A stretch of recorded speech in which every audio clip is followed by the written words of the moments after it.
It is time. Good morning, everybody. We're in Isaiah 34 today, and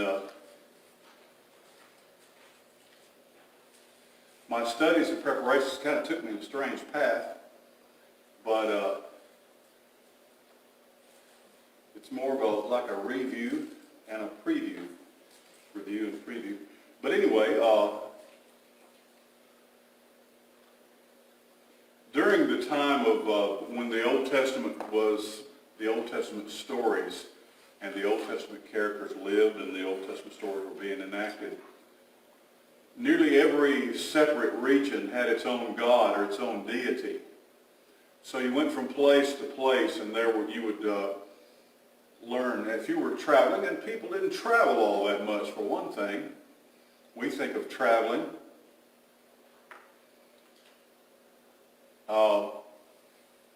I watched the series again this week, or bits and pieces of it, about the people who built America, and it's about the railroads. Last week they had about all the people who did foods and candies. They had Bird's Eye, and Mars, and Hershey, all those people that were making candies. And making candy may seem very frivolous, but if you ask anybody who ever served in World War I and World War II, a lot of times, you know what it was that got them through the day? Candy. It was a candy bar, yeah. And actually, they would pass out, American soldiers would pass out candy bars when they went into places as a kind of a public relations act and goodwill. It was just wonderful.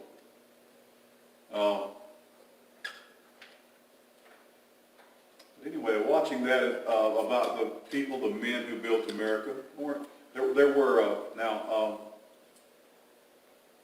there were women who involved it, and one of my favorite pieces was about Harlan Sanders, and Colonel Sanders, and he had one of the most sketchy creation stories of. It's just he did so many things working against him. It's a wonder we ever had a bite of Kentucky Fried Chicken. And he was actually just very, very, very popular selling his chicken at a little roadside dive. But when cars began to be assembled and roads were built, they built a major highway, went right past his restaurant, and so he had to learn how to fry chicken in under 8 minutes, which is astounding. He used a pressure cooker and took the water out, put oil in it, and kind of like made a bomb with a chicken in it. And but some people came along and said, "Hey, why don't we just give you a whole truckload of money for Kentucky Fried Chicken? We'll put you in a white suit and we'll let you be the colonel." He went for that, and that's where it really took off and became a national thing. Well, he was a colonel. He was a Kentucky colonel. He was an honorary colonel. Yeah, they made him an honorary colonel. But one of our great claims to fame was my aunt served him in a restaurant one time, said he was quite a pleasant gentleman. But a lot of people would not have. I think the reason she thought so is my aunt was very attractive. Probably flirted with him quite a bit and that kind of thing.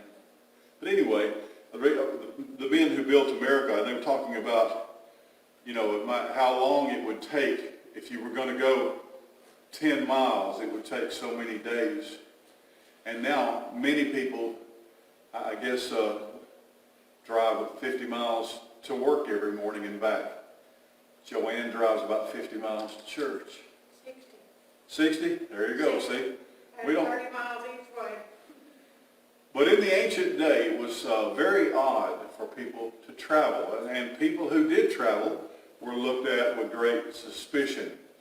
Strangers. They were always strangers because they were always on the move. So different gods in different places, regional deities.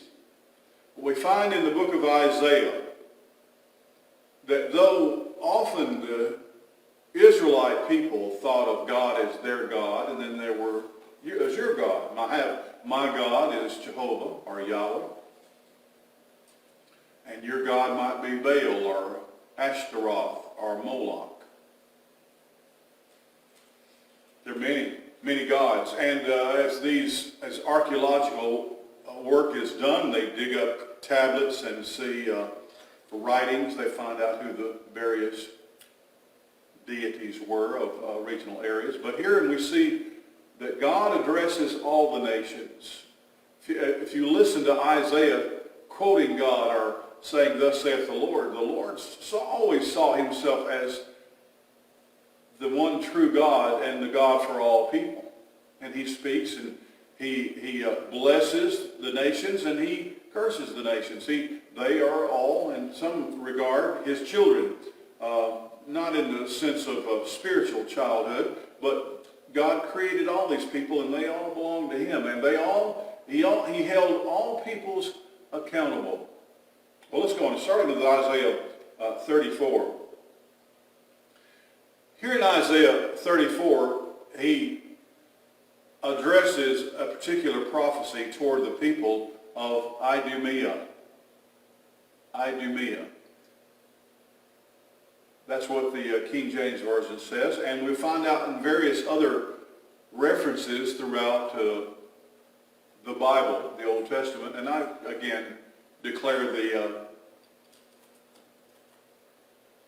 good help of the Thompson Chain Reference Bible, that the Idumeans were the people of Edom. Edom. And so I have here, and as I said, I know that our folks at home and the folks who are tuned in, you may not be able to see the writing on the wall here, so to speak. But Idumea, Edom, and that word means, it's from an old and ancient word which means red. Red, just the color red. And it really goes back, the first Idumean, or the first Edomite, was Esau. Now I say this because in one sense we all come from Adam and Eve. And then Noah had 3 sons, Shem, Ham, and Japheth. And so the peoples of the world, and we can trace that the peoples of the world, that we began to have different beliefs. According to where we lived, we began to modify, we began to shape, change, and the color of our skin would change. What we ate, our languages, God took care of that and scattered us everywhere. But it's important to see that here Isaiah is giving a condemnational prophecy to the Edomites. God is saying, okay, and it's very harsh, very severe. He's judging Edom. And it's important to see and to realize background, I think. It's very important in the Bible to know something, a verse or a passage that you and I are reading always has a home place. It's in a chapter. It's in a passage. It's in a book. And it has a foundation. It didn't just get plucked out of thin air. That's a lot of things. Proverbs. We've studied through Proverbs, but a lot of religions are really just collections of wise sayings. You might study the sayings of Confucius, but you don't have to. Most of Confucius' wise sayings that you might come across, they're pretty much encapsulated. They're perfect for placing inside fortune cookies. Because you don't ever open a fortune cookie and say, I might have to do some research on this. I got to study up. I have no idea what he's talking about. It's usually pretty cut and dry, straightforward. It's just a snippet of wisdom, and there it is. It stands on its own 2 feet. But most powerful truth has a lot that comes along with it. A lot of baggage, a lot of construction. It's like we're looking at the house. There's a land that it's on, sits on, and the foundation that it rests upon. The inner workings that run through the walls, the pipes underneath the floor, there's a great deal more to it. And I would say that biblical truth is a lot like that. Now, we come along after the flood, and it seems to be a scattering and a smattering of peoples. And we see that in the book of Genesis in chapter 12, that God chose Abraham to be the father of a particular nation. Now God, as I said, here in Isaiah and throughout the Bible,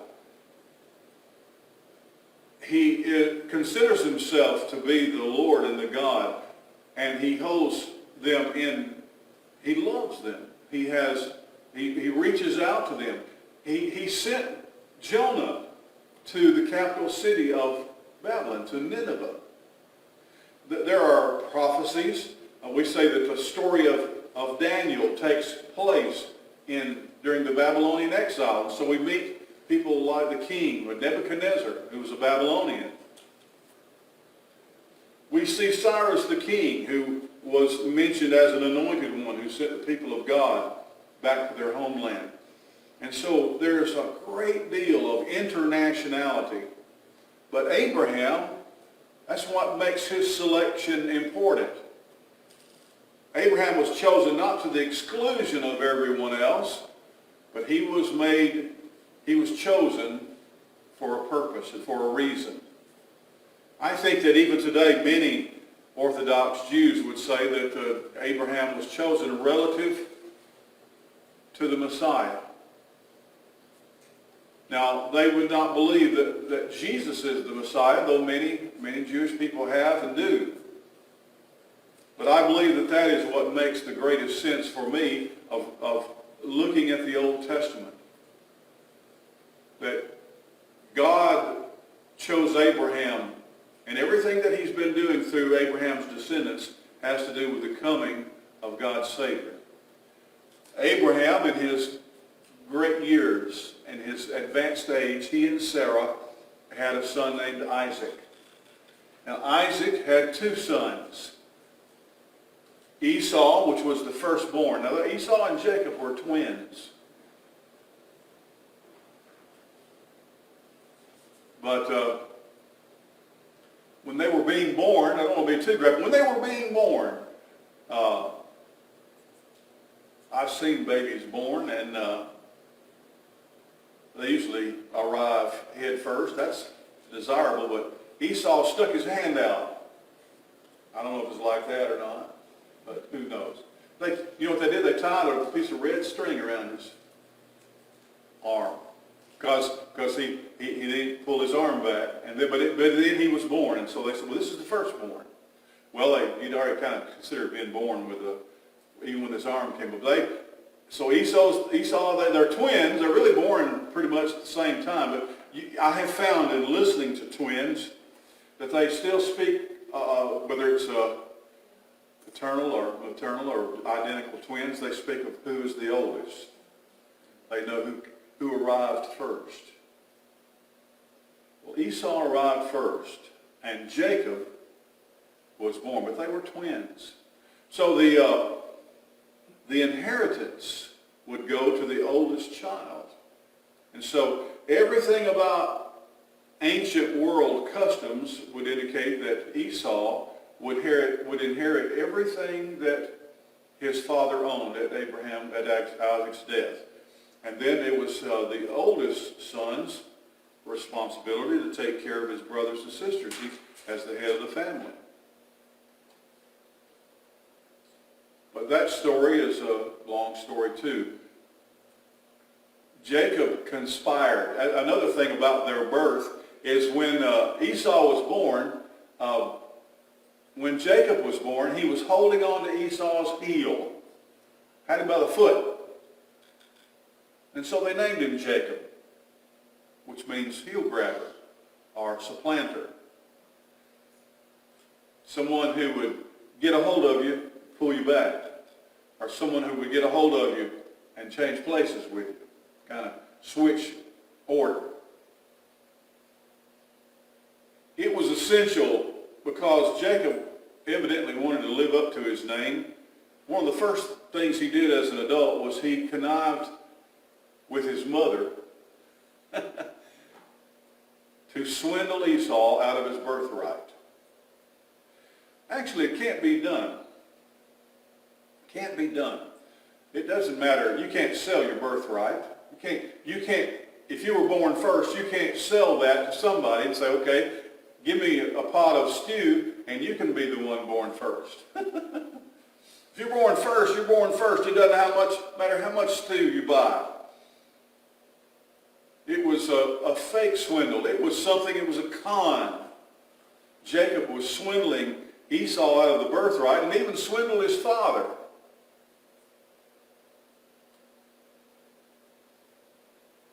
We find in the Old Testament, but especially in books like Romans chapter 9, where Paul explains the reason the promise passed from Abraham to Isaac to Jacob is because of the elective plan of God, the sovereignty of God.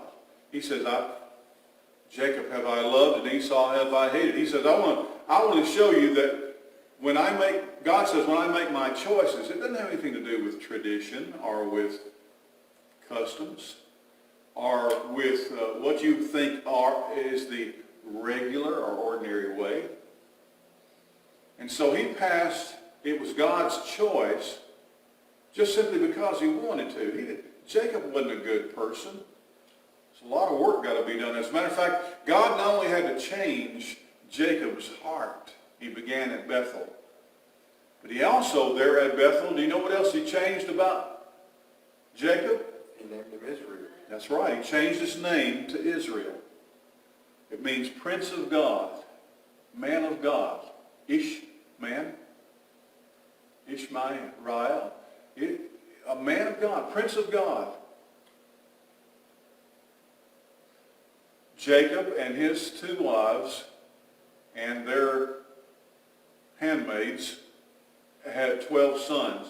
And that is helpful to know this, because you had Reuben, Simon, Levi, Judah, Dan, Naphtali, Gad, Asher, Issachar, Zebulun, Joseph, Benjamin. From that point on, from the story of Egypt and Exodus, it's important to know that all Israelites thought of themselves as belonging to a tribe. And the reason that's important, for instance, what tribe Moses was and his brother Aaron were members of the Levitical family. Their tribe was Levi. Moses and Aaron were Levites. Now, this is important too, because Old Testament prophets began to tell us what tribe the Messiah would be born into. What tribe was that? Judah. It's Judah. It's Judah. So Jesus was born in Judah. Do you know what tribe? Well, Paul the Apostle tells us what tribe he belonged to. Do you remember? He was a Benjamite. Benjamin. One of Jacob's favorite sons. And so this is the foundation. This is when you mention Idumea or Edom. This is the people. The Edomites populated an area southeast and south and southwest of the Dead Sea, with their capital being Basra. Sometime after Jerusalem's destruction in 586 BC, however, the land that they occupied was destroyed in fulfillment of prophecy. That's in Malachi chapter 1. Malachi just starts out his prophecy, just chapter 1, first 4 verses. He just kind of standing in the center of the land and going around in a circle, and he names the surrounding countries. And he starts out with Edom. And he says that God's going to destroy them. And that prophecy was fulfilled. But seeking refuge, the Edomites migrated west and settled in the former Judean territory, roughly in and around the city of Hebron. The area that they controlled was eventually referred to as Idumea, a part of which was incorporated into the Roman province of Judea in around 6 A.D. Remember, Jesus would have been about 4-6 years old during that time.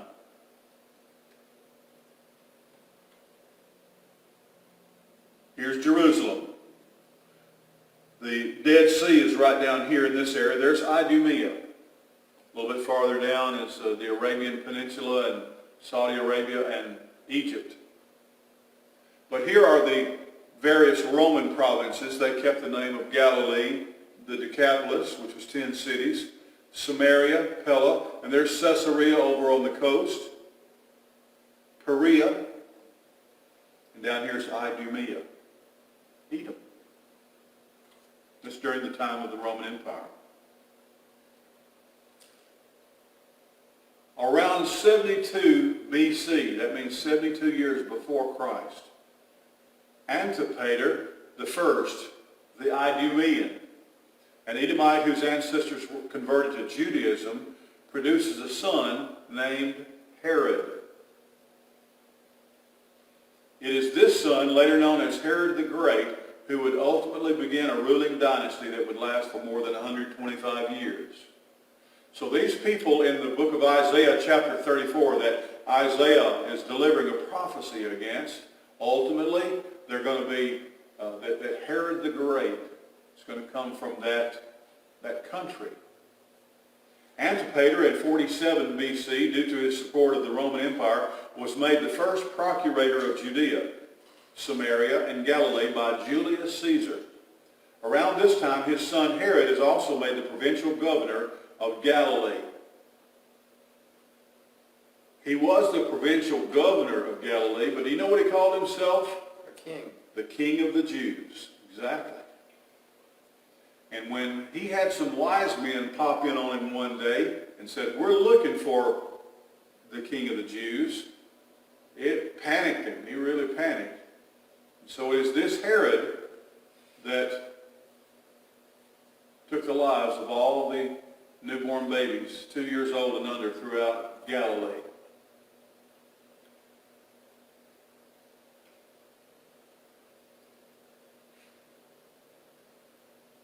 So here's an Idumite, an Edomite.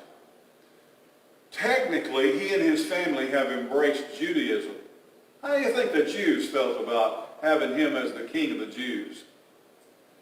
They knew that he was just a Roman puppet, and they despised him. They hated him. Herod's rebuilding of Jerusalem's temple provides the backdrop for many New Testament events. Whenever you hear anybody in the New Testament going to the temple, it is the temple that Herod built. Jesus prophesied in Matthew 24, the first 2 verses, the fall and the destruction of Jerusalem and the destruction of the temple. He was a vain man given to impulsive rages.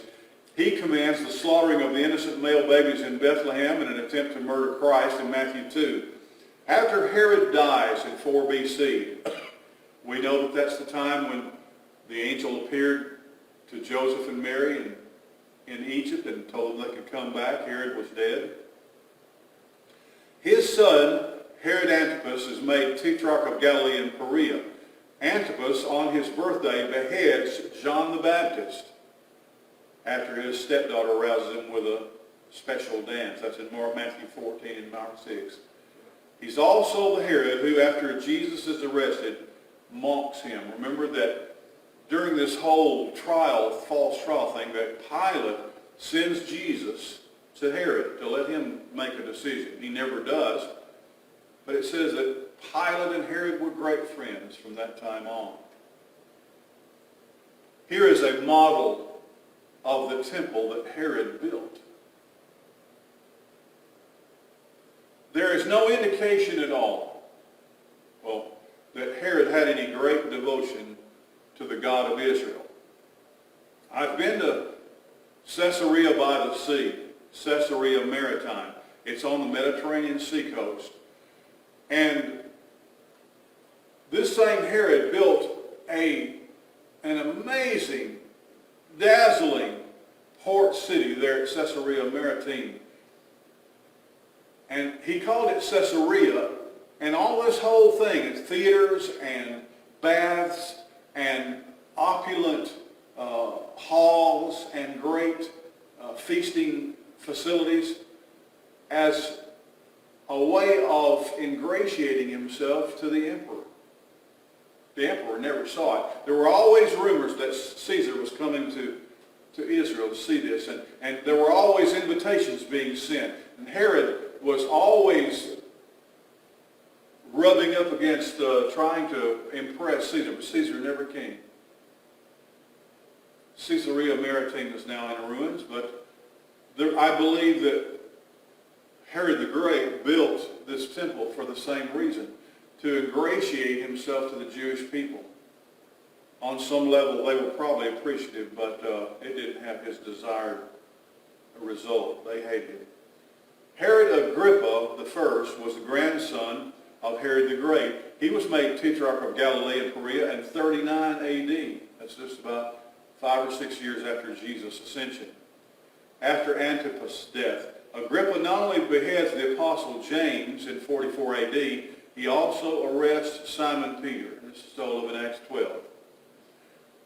The Idumea line of rule finally ends with the death of Herod Agrippa II around 92 AD. Now here's a map, and you can see there's Egypt, Turkey, there's Iraq, there's Saudi Arabia, here's Jordan, there's Israel right on the coast. Now in Jordan, in that area which we said that was in the south here, was Edom. Do you remember when Moses was leading the children of Israel from Egypt to the Promised Land? Do you remember what part Edom plays in that story of the trip to the Promised Land? Moses sent representatives to the leadership of Edom and said, we're headed to a land that God has promised us. The Edomites refused to let them pass through their land. Right. Moses kind of took it in stride, but it kind of ticked God off a little bit. God never forgot it. And it is referred to time and time again in conversations that God delivers about how Edom refused to let the children of Israel pass through their land. You notice that one of the most important cities in the known world at that time was an Idumean city that was a marvel. It was called Petra. Now think of all the Bible study lessons you've had and the word studies you've had. Petra is a Greek word. Do you know what it means? It means rock or stone. So Petra now is a tourist attraction. It's one of the wonders of the world. And that's me back in 2007 at Petra. I'm at the entrance. You can see back behind my shoulder there, kind of a cave headed back into the rock. Petra is an ancient Idumean, it was an Edomite city that was a fortress, and it was carved, hand-carved, out of solid rock. And you had to pass through this channel in order to get to the city. And if you tried to take an army through there, archers along the top of the walls would just pick them off just like flies. It was impregnable.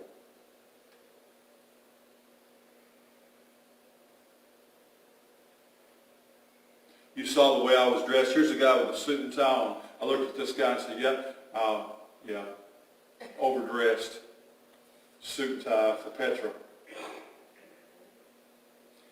And you can see now, when people were going from Europe or the Middle East, they had to pass through Petra. It was kind of like the gate. It was the doorway. You got to go through here to get to Sinai Peninsula, Arabia, Egypt, to go to Asia.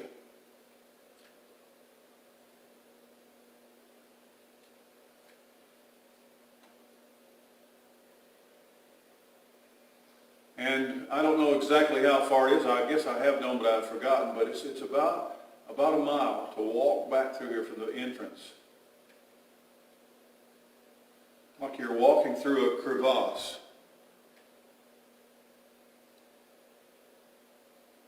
And when you come out into the opening, that's what you see. It's called the Treasury. It's a palace, and it's carved right out of the stone. Now, if you've ever seen the movie Indiana Jones and the Last Crusade, Sean Connery played Indiana Jones' father in that movie. They go in here. But there's no in there. It's a facade. But they actually go in and have an adventure in there, inside the treasury. But it's just the front. That's all it is. It was unfinished. You can see here the stone face. And there's a kind of like a marketplace opening there, and it kind of opens out, and people stand about, and there are shops in there and stands set up. If you ever get a chance, you ever see anything running on television, on National Geographic or anything like that, read about how they collected water. And there were great reservoirs there that collected rainwater, enough for thousands of people to live there. And they had, all along that walkway that I showed you going through that huge cave, they had trenches and canals along the way that carried water. Back and forth. That they had it pitched in ways that would take water to the inner city, and from the inner city out to the outside. There were people who lived in both places. I have a video that I want to show you. And all of this, we haven't looked at the verses. I trust Isaiah chapter 34, really just a scathing rebuke of Edom and a pronouncement of judgment. The reason I wanted to take you there is to show you from the time of Abraham on into the time of Simon Peter and Simon Peter's rest, that here is a people that are part of God's story. And yet, if you've noticed something, I don't know if it's maybe not something you can notice. The people who, nobody lives in Petra. No homes there, there's no government. There are no offices, there are nobody lives in Petra. Edom has been judged by God. They were warned by God. But then, they are no more. They are a curiosity now.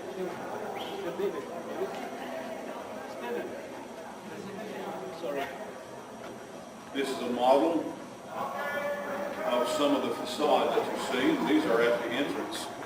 These are just replicas. These are recreations. Hey, John. Hey, man. Can you imagine those archers being along the top up there? No place to hide. I was going to think of that very same thing. It's like shooting fish in a barrel. You're shooting down and they don't have a chance. Most of these people that you see are members of the group that I was in.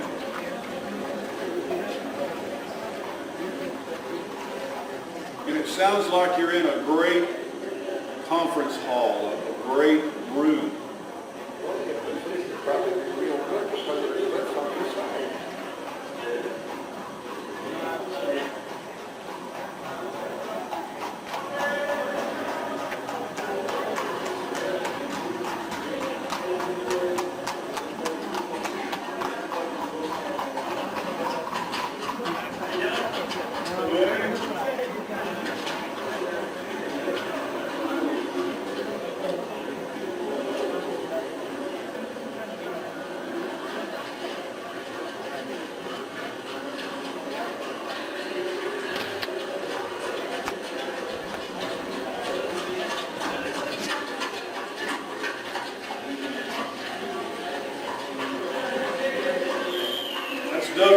Doug passed away just a few months ago.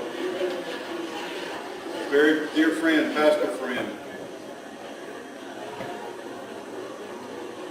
You can see carvings that are yet that were never finished.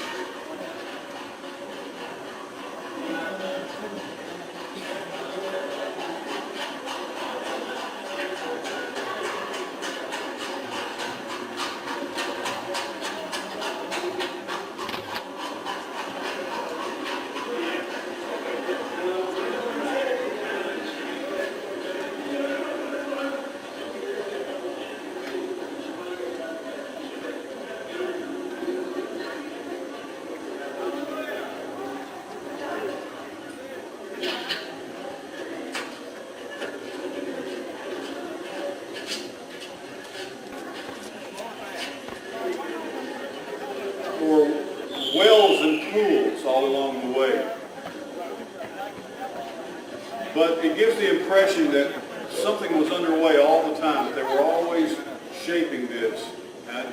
Meaning much of the work that they were doing was left in an unfinished state, but it gives the impression that if you ever visited this when it was populated, that there was always some kind of construction going on.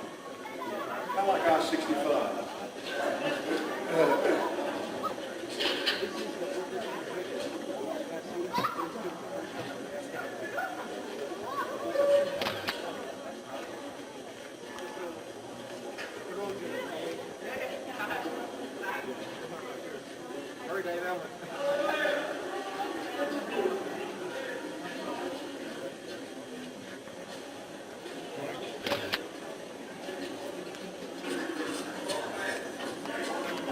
That's Tim Brown. That's Dr. Brown's son. When I was young and skinny, I used to climb rocks like that.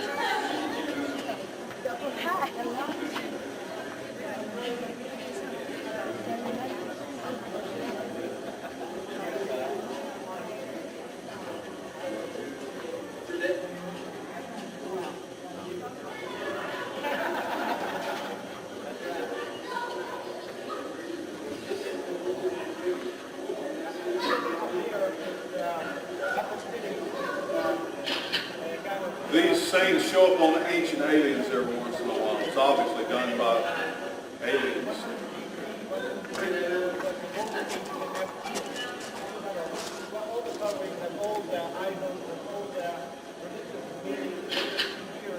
The Elephant Head Rock. I see it a little bit.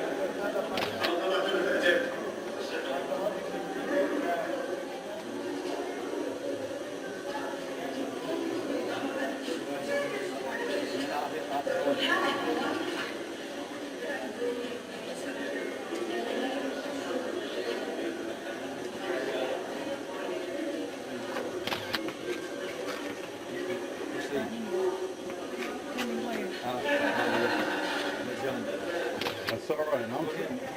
I'm filming y'all in action, so I'm not so much posing. Something that I always like to express to the children, please do this if you ever work with our kids, or with any young people, or maybe people who are new to our faith or not in our faith. It's very important to understand that we can actually go to places that the Bible talks about. The Bible is not talking about imaginary places or fictional people. It's talking about people, places, and things that are a part of history. Your faith is not a part of a fantasy, or it's not a part of a story that someone created as an entertainment. But we can look, and the whole purpose for taking a pilgrimage and going to places like this, say, is a confirmation. So this is a real place. The Bible talks about this place. The Bible talks about these people.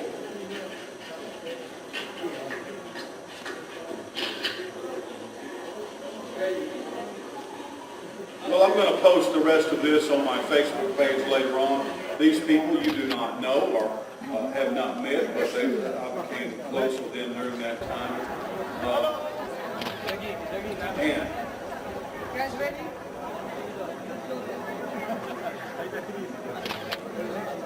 it is important to know a little bit about that geography, a little bit about that part of the world, because that area of the world, something there makes news every day. You can read something about some things that are going on. You need to know where Jordan is. And the capital is Amman. That right above Amman, with the Jordan border, is Mount Nebo. That's where Moses, the body of Moses, lies up there somewhere hidden away.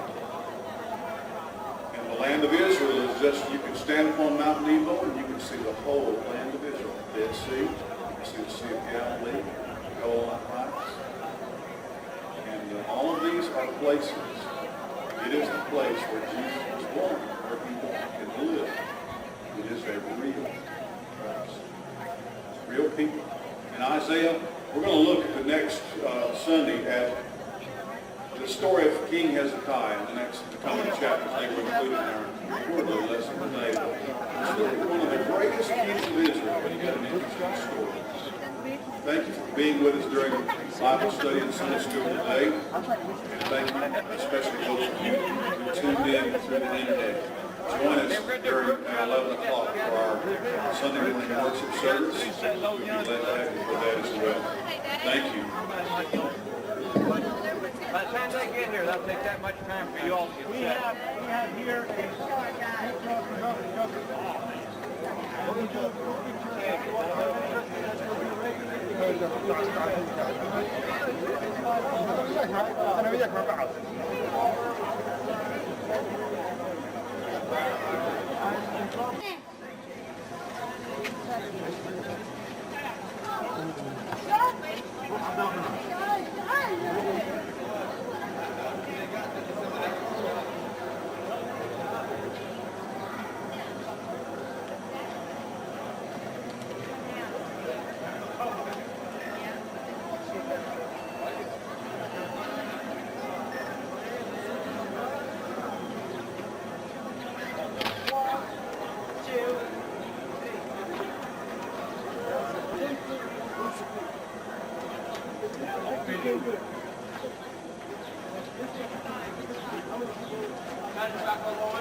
How much on it?